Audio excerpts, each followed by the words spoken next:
Big Green, g'day. Welcome to Better Backyards. You know, I love furnishings and antiques. Duchesses, tables, lazy Susans, dumbwaiters and moronic Trevors. But you know, it's not that hard to get that antique look.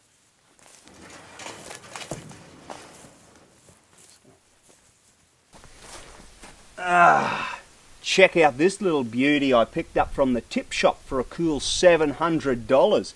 Look at how weathered and worn and aged it is. The most popular restoration technique for furniture at the moment is the distressed look. So I'm going to show you a few techniques to make this look weathered, worn and aged. Firstly, you'll need to give it a thorough sanding. Start with a coarse 80 grit sandpaper, followed by a 120 grit, then a 300 grit, then back to the 120 grit before going over again with the 300 grit.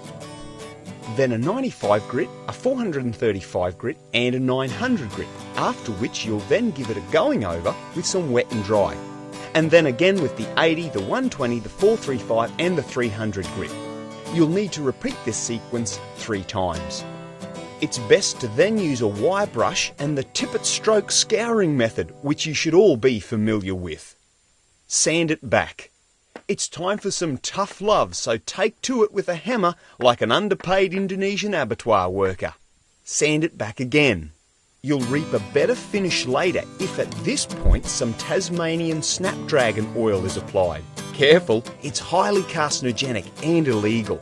Don't forget to sand immediately after this step. Then it's back into it with a crowbar, heightening the roughed up or Sydney bouncer look. Sanding should be done here to emphasise the grain, followed by a dose of the old spinny cutter. Safety first.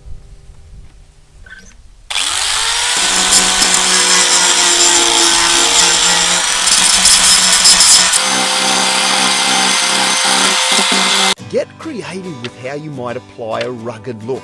Having a supply of medieval torture equipment on hand will help.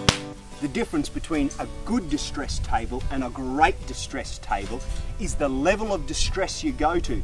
Now, some people concentrate on the exterior distress and making it look nice, but don't forget to go the extra effort and go to a subliminal level or even an emotional distress level. For instance, break up with the table. No, it's you, not me. You're just so wooden. Plus some verbal abuse. You call yourself a table? I've seen better tables in maths books. Go on, get out of here. You're nothing. Why don't you run away? You've got some legs. Oh, that's right, you can't use them. And even some good old-fashioned, crazed, creepy psychological abuse. First I'm going to cut you. Then I'm going to cut you again. And when I'm thinking about what I'm going to do to you next, I'm going to cut you. And then I'll probably cut you. And I'll probably go out to the forest. And I'm going to cut you all your family down.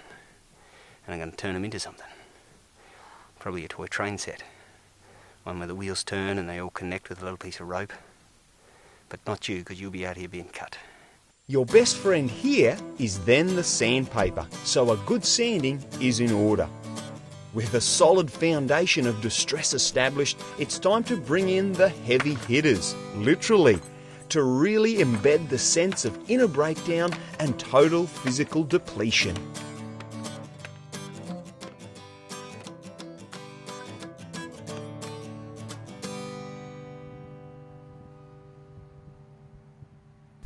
Wow, what a majestic piece of furniture we've created here that would look at home in any Australian lounge room anywhere in Australia. So why don't you find out an old piece of furniture that you can drag into the 23rd century, and I'll catch you next time on Better Backyards.